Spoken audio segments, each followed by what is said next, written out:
Today, Canada, the United States, and the European Union announced that Vladimir Putin will face personal sanctions. But how will they do that? Last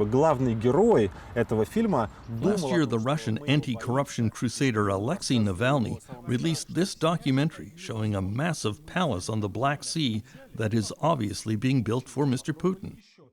The property includes extensive gardens and vineyards, and even a private indoor hockey arena that is being installed below a helicopter pad. Putin insisted that the palace did not belong to him. But the documentary traced how the money to build it came from many close Putin friends and associates who have become wildly rich in recent years.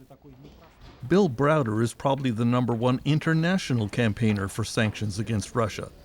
He ran an investment fund there until his lawyer was murdered and he was driven out of the country by Vladimir Putin. Vladimir Putin is a very rich man. I estimate that he's worth north of $200 billion. Most of that money was stolen from the state, but all of that money is not kept in his name. He keeps that money in the name of oligarch trustees. Earlier this week, Putin convened his National Security Council in a strange, socially distanced meeting to discuss his military plans. From his prison cell, Alexei Navalny tweeted that our anti-corruption foundation has done investigations into the corruption of every single one of them. Navalny put out a list of 35 top Russian bureaucrats and oligarchs who should be targeted by sanctions.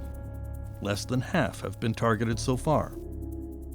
Among the Putin cronies on sanction lists are his longtime friend and judo sparring partner Arkady Rotenberg, who has become a billionaire with lucrative contracts handed to him by the Russian leader. Arkady and his brother Boris Rotenberg were the first two oligarchs on the personal sanctions list announced this week in the United Kingdom. Not on that list so far are people like Leonid Fendun, vice president of the giant Russian oil company Lukoil. He owns the Moscow Spartak soccer team, and his son owns a string of luxury hotels and mansions in the United Kingdom. There are dozens of billionaire Russian oligarchs who have mansions in the UK, along with villas and giant yachts in the south of France. In London, American lawyer Jameson Firestone is helping the Navalny Foundation target those individuals. You take the money that they have in Western banks, you take the assets that they've bought all over the world, you take their villas, you take their yachts, you take absolutely everything that's in our jurisdictions, and you keep them from coming here. And that's how and that can be done through sanctions. Bill Browder says President Biden has to target the top 50 Russian oligarchs. It would make it impossible for those oligarchs to conduct any kind of business around the world because no organization wants to be in violation of U.S. Treasury sanctions. There is a debate about whether sanctions should be extended not just to the Russian oligarchs, but to their children who have properties and yachts in the West. Should that even extend to the children of prominent Russian officials like Foreign Minister Sergei Lavrov and presidential spokesman Dmitry Peskov, who reside in Western countries? Anne Applebaum has written many books about Russia.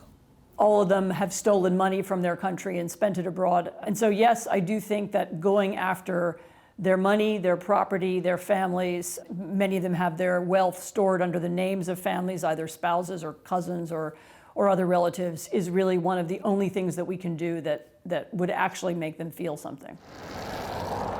Then there is the whole other debate about what Russian sanctions can achieve, whether they work at all. There is a general consensus that they have not worked well in the past, mostly because they were not strong enough. Russian-born American journalist Masha Gassin argues that sanctions are very important, but that they will never alter Vladimir Putin's course of action.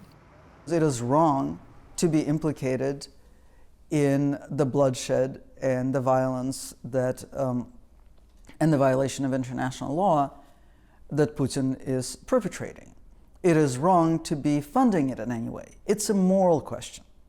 It is not a question of affecting Putin's behavior. Putin's behavior is not going to be affected by sanctions one way or the other. We have learned this, and we should face up to having learned this. Then there is the debate over what is called the mother of all sanctions. If the U.S. government and the U.S. Federal Reserve levied sanctions against the Central Bank of Russia and Russia's $638 billion worth of gold and cash reserves around the world. Such a move would likely cause the collapse of the Russian banking system, but the fallout might spread to Europe and elsewhere as well. Daniel Fried served as a U.S. ambassador and embargo coordinator at the State Department. If it looks like World War II, if what we're seeing is massive death and destruction, the Biden administration will want to reach for the biggest club it's got. There are risks. There are risks of blowback to the Western financial system if you hit the Russian financial system hard.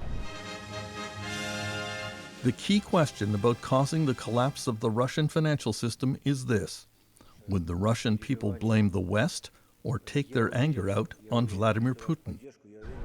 I'm not certain that they'll take their anger out on the West, even though Russian propaganda will try to convince them to do so. I'm not sure the Russian people are quite as bloodthirsty as their leader. The NATO countries are in elaborate negotiations about how to punish Russia with minimal damage to their own economies.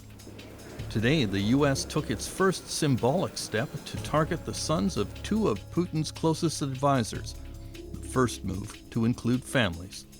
Terence McKenna, CBC News, Toronto.